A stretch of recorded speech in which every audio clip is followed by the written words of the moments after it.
Hello students.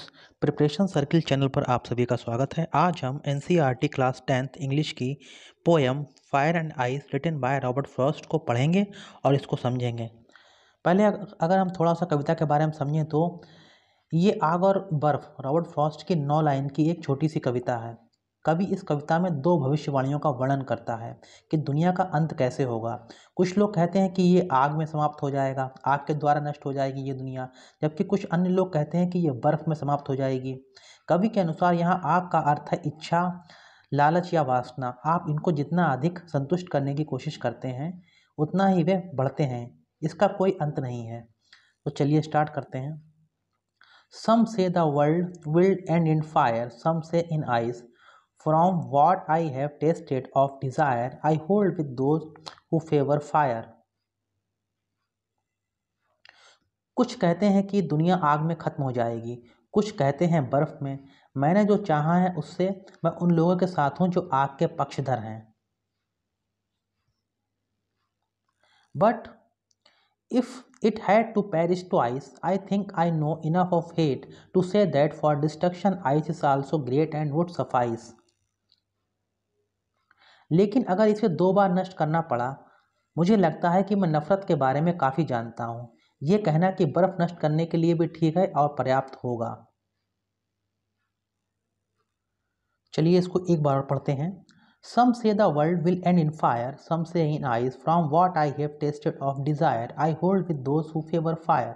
कुछ कहते हैं कि दुनिया आग में खत्म हो जाएगी, कुछ कहते हैं बर्फ में। मैंने जो चाहा है उससे मैं उन लोगों के साथ हूँ जो आग के पक्षधर हैं। But if it had to perish twice, I think I know enough of hate to say that for destruction ice is also great and would suffice.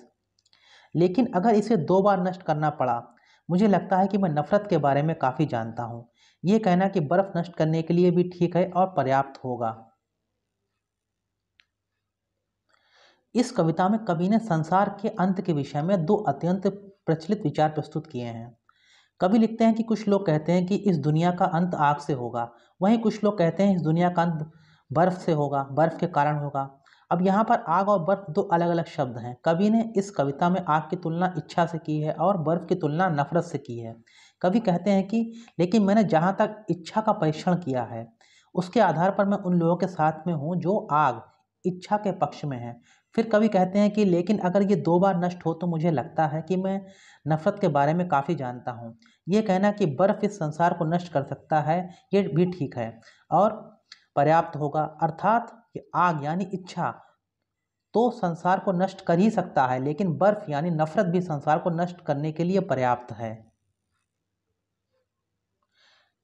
इस कविता में इच्छा और घृणा यानी नफरत जो हैं वो यहाँ पर प्रतीक हैं।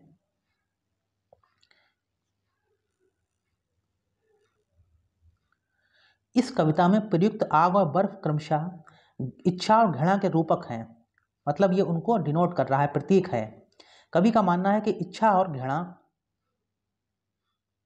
ये दोनों इतनी तेजी से फैलते हैं कि संसार का अंत करने में इन्हें समय नहीं लगेगा।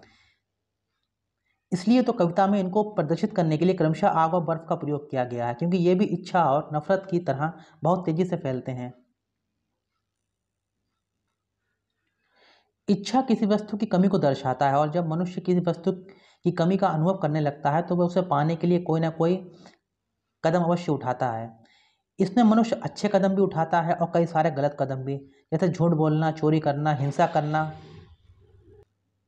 और कई सारे गलत कार्य जो विनाश का प्रतीक हैं। वहीं दूसरी ओर घृणा यानी नफरत किसी व्यक्ति या वस्तु को नापसंद करने का परिणाम है।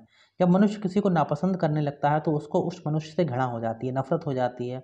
और जब मनुष्य को एक दूसरे से घृणा हो जाती है तो यहीं से विवाद का जन्म होता है, और जब विवाद होता है तो इसे युद्ध में बदलने में तनिक भी समय नहीं लगता।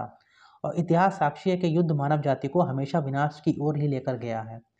इस तरह से ये कहना जरा भी गलत नहीं होगा कि इच्छा और नफरत, घृणा, ये दोनों ही मनुष्य को बर्बाद कर सकते हैं।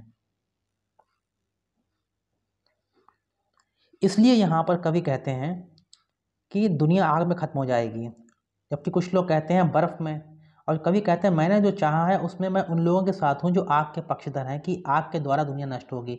लेकिन वो कहते हैं अगर इस दुनिया को 2 बार नष्ट होना पड़े तो मुझे लगता है कि मैं नफ़रत के बारे में काफ़ी जानता हूँ। ये कहना कि बर्फ़ नष्ट करने के लिए भी ठीक है और पर्याप्त होगा। तो स्टूडेंट्स हमने इस पोएम को यहाँ पर पढ़ा और समझा है। अगर आपको अच्छा लगा हो तो आप हमारे चैनल प्रिपरेशन सर्किल को सब्सक्राइब जरूर कीजिएगा, वीडियो को लाइक कीजिएगा, शेयर कीजिएगा और कमेंट भी कीजिएगा। और आगे बचे हुए चैप्टर्स एनसीईआरटी क्लास 10th के हम जल्दी ही कंप्लीट करेंगे। हमारा वीडियो देखने के लिए आप सभी का बहुत बहुत धन्यवाद।